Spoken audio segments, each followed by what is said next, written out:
নমস্কাৰ ফ্ৰেণ্ডসকল, স্বাগতম জনাইছোঁ মই আৰ্টেক আছাম জেনেৰেশ্যনলৈ।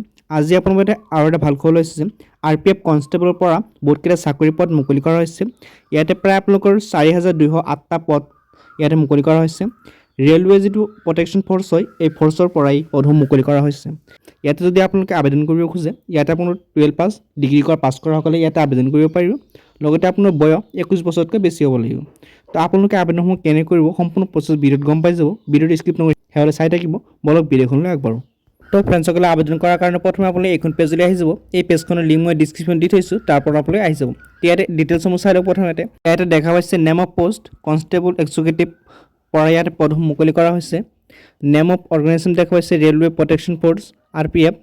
তো আপোনালোকে যদি ইয়াতে ভেকেঞ্চিসমূহ চাই দেখা পাইছে নাম্বাৰ অফ পষ্ট 4208টা পদ ইয়াতে মুকলি কৰা হৈছে।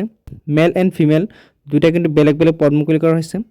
মেলৰ কাৰণে ইয়াত দেখা হৈছে 3577টা পষ্ট, ফিমেলৰ কাৰণে 631টা পদ ইয়াতে মুকলি কৰা হৈছে। যিসকল মহিলাই আবেদন কৰিব বুলি ভাবি আছে সিহঁতে আবেদনসমূহ কৰিব পাৰে।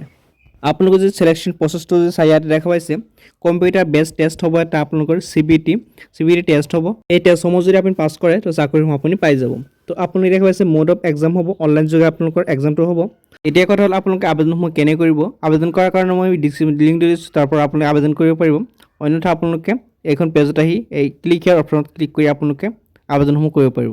লগতে আপোনালোকৰ ইয়াৰ পৰা আপোনালোকে কিন্তু আপোনাৰ ৰিজাল্টসমূহ চাব পাৰিব। ইয়াত দেখা হৈছে RPF ৰিজাল্ট কামিং চুন। তো ৰিজাল্টসমূহ এতিয়াও কিন্তু অহাই নাই। তো ৰিজাল্টটো পিছলৈ আহিব, তো আপোনালোকে তেতিয়া ৰিজাল্টসমূহ চাব পাৰিব।